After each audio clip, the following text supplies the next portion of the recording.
தம் கிருபை பெரிதல்லோ என் ஜீவனிலும் அதே இம்மட்டும் காத்ததுவே இன்னும் தேவை கிருபை தாருமே இன்னும் தேவை கிருபை தாருமே. ஆண்டவரும் அருமை இரட்சகருமாகிய இயேசு கிறிஸ்துவின் ஈடு இணையற்ற நாமத்தில் சேனைகளின் கர்த்தர் ஊழியத்தின் மூலம் 18/7/2025 இந்த நாள் உங்களுக்கும் உங்கள் சந்ததிகளுக்கும் ஆசீர்வாதத்தின் நாளாக அமையப் போகிறது என்று மனதார வாழ்த்துகின்றேன். இன்று நாம் அறியவிருக்கும் கிருபையின் வார்த்தைகள் சங்கீதம் 81:16. உச்சிதமான கோதுமையினால் அவர்களை போஷிப்பார், கண்மலையின் தேனினால் உன்னை திருப்தியாக்குவேன். கத்தோலிக்க வேதாகமம் இவ்வாறு கூறுகின்றது, உங்களுக்கு நயமான கோதுமையை உணவாக கொடுப்பேன், உங்களுக்கு மலை தேனால் நிறைவளிப்பேன் என்கின்றார்.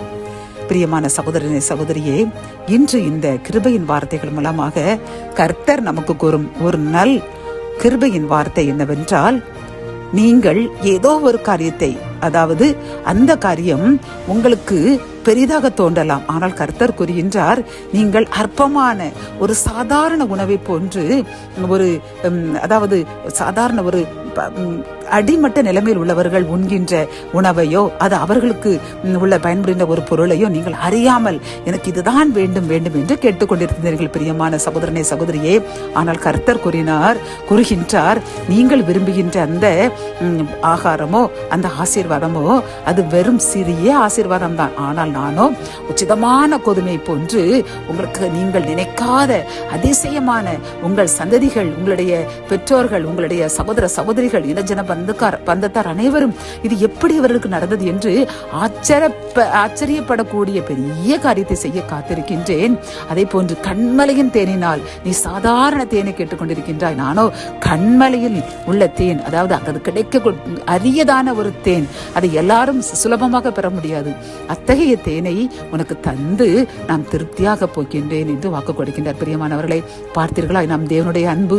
அவர் எவ்வளவு அன்புள்ளவர். நாம் சிறிய ஒரு காரியத்தை, சிறிய ஒரு ஆசீர்வாதத்திற்காக நாம் ஏங்க நின்று கண்ணீர் வடிக்கின்றோம். ஆனால் தேவன் கூறுகின்றார், நீயோ இதைத்தானே கேட்கின்றாய், பொறுத்திருந்து பார், நான் உனக்கு நினைக்காத ஒரு உச்சிதமான கோதுமை போன்று, கண்மலை தேனை போன்ற ஒரு அருமையான அதிசயமான காரியத்தை செய்து உன்னை மகிழ்விக்கப் போகின்றேன் என்று வாக்கு கொடுக்கின்றார். ஆகவே நீங்கள் அமைதியாக அமர்ந்திருந்து விசுவாசத்தோடு என் தேவன் என்னை அவர் வாக்கு கொடுத்தபடி நான் நினையாத அதிசயமான காரியத்தை தந்து என்னை ஆசீர்வதிக்க, என் சந்ததியை ஆசீர்வதிக்க போகின்ற கிருபைக்காக நன்றி கூறுகிறேன் என்று நன்றி கூறுங்கள்.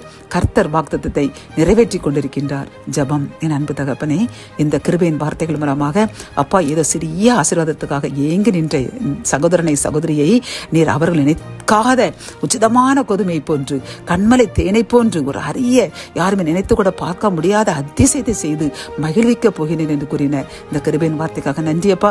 நாங்கள் சிறிய காரியத்திற்காக நீ நிறைவேற்ற கால தாமதம் ஆனதற்காக வருத்தப்பட்டு கொண்டிருக்கின்ற சகோதரனுக்கும் சகோதரிக்கும் தந்த ஆறுதலான வார்த்தைக்காக நன்றி.